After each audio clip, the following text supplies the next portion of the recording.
Unlock 0.2 से ठीक पहले देश को अपने संबोधन में पीएम ने गरीब कल्याण अन्न योजना को 5 महीने तक बढ़ाने का ऐलान किया है। अब ये योजना नवंबर तक लागू रहेगी। परिवार के हर सदस्य को 5 किलो गेहूं या चावल के साथ ही 1 किलो चना भी मुफ्त मिलेगा और इसका फायदा 80 करोड़ लोगों को पहुंचेगा।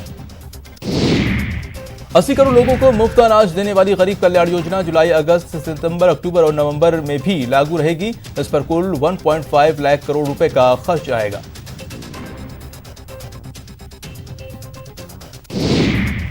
पीएम मोदी ने अनलॉक 1 में लापरवाही को लेकर लोगों को सतर्क किया है। पीएम बोले कि बरसात के मौसम में बीमारी का खतरा और कोरोना का संकट हमारे लिए नई मुसीबत लेकर आ सकता है।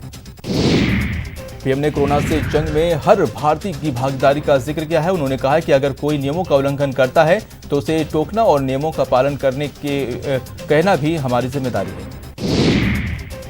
कोरोना की चर्चा करते हुए पीएम ने कहा कि कोरोना से देश को बहुत नुकसान पहुंचा है, लेकिन अभी भी दुनिया के बाकी देशों के मुकाबले भारत बेहतर स्थिति में है। पीएम के संबोधन में चीन का जिक्र नहीं होने को लेकर राहुल गांधी ने पीएम पर तंज कसा है। राहुल ने अपने शायराना ट्वीट में कहा कि पीएम इधर उधर की बात न कर देश को चीन पर सीधे बताएं।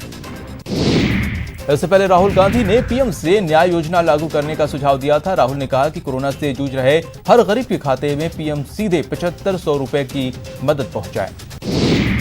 गृह मंत्री अमित शाह की अध्यक्षता में मंत्री समूह की बैठक हुई। बैठक में पीएम गरीब कल्याण योजना की क्रियान्वयन पर चर्चा हुई। इस बैठक में निर्मला सीतारमण, पीयूष गोयल और रामविलास पासवान भी शामिल रहे। कोरोना से जंग के लिए वैक्सीन की योजना और तैयारियों को लेकर पीएम ने अहम बैठक की। डीजीसीए के अधिकारियों और वैज्ञानिकों को पीएम ने टीकाकरण के लिए विस्तृत योजना बनाने के निर्देश दिए हैं।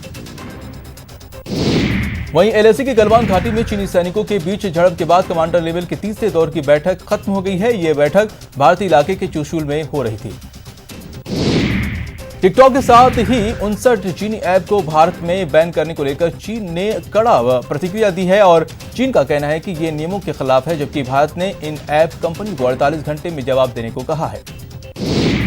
भारत सरकार ने गूगल ऐप से इन ऐप को हटाने को कहा है। 59 चीनी की इस लिस्ट में TikTok, SHAREit, Helo UC browser, Likee और वीचैट जैसे मशहूर ऐप हैं। लोकसभा स्पीकर ओम बिरला ने चीन को लेकर केंद्र सरकार के हर फैसले का समर्थन किया है। बिरला ने कहा कि हमारी सेना चीन से निपटने में सक्षम है, वही सरकार के फैसले से देश को आत्मनिर्भर बनाने में मददगार होंगे। जम्मू कश्मीर में सुरक्षा बलों को बड़ी कामयाबी मिली है। अनंतनाग में सुरक्षा बलों ने 2 आतंकियों को ढेर कर दिया है। दोनों दहशतगर्द सीआरपीएफ जवान और 5 वर्षीय बच्चे की हत्या में शामिल थे। बुधवार से शुरू होने वाले अनलॉक 2 के लिए नई गाइडलाइंस की तैयारियां शुरू हो गई हैं। नई गाइडलाइन 31 जुलाई तक प्रभावी रहेगी। अनलॉक 2 में स्कूल कॉलेज नहीं खुलेंगे। मेट्रो, जिम, थिएटर के लिए भी अभी इंतजार करना होगा। वहीं राजस्थान में भी 31 जुलाई तक स्कूल, कॉलेज और कोचिंग संस्थान बंद रहेंगे। गहलोत सरकार ने अनलॉक 2 की गाइडलाइन जारी कर दी है। रात 10 बजे से सुबह 5 बजे तक कर्फ्यू रहेगा। प्रदेश में किसानों की बड़ी राहत देते हुए गहलोत सरकार ने कर्ज चुकाने की समय सीमा 30 जून से बढ़ाकर 31 अगस्त तक कर दी है। प्रदेश के लाखों किसानों को इसका फायदा मिलेगा। प्रदेश में कोरोना से प्रभावित मरीजों का आंकड़ा 18,000 के पार पहुंच गया है। प्रदेश में अब तक 413 लोगों ने जान गंवाई है। वहीं 13,908 लोग ठीक होकर घर जा चुके हैं। प्रदेश के खिलाड़ियों को सरकारी नौकरी के लिए गहलोत सरकार ने बड़ा ऐलान किया है। खेल मंत्री अशोक चांदा ने कहा कि कई नई खेल नीति से खिलाड़ियों को मिलेगा फायदा और अब सालों तक इंतजार नहीं करना होगा।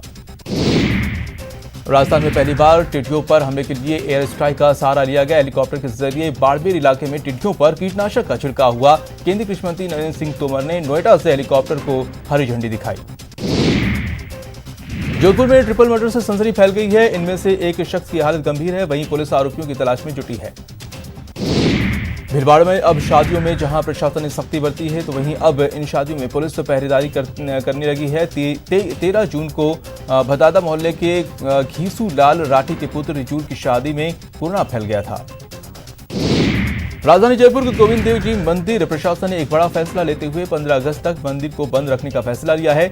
मंदिर प्रबंधन की ओर से जुलाई और अगस्त में वायरस के ज्यादा फैलने की आशंका को देखते हुए ये फैसला लिया है। मिसेस ओशियन इंडिया का डिजिटल पोस्टर लॉन्च हुआ है। आज से प्रतियोगिता का ऑनलाइन रजिस्ट्रेशन शुरू हुआ। ऑनलाइन ऑडिशन 2 कैटेगरी में होगा।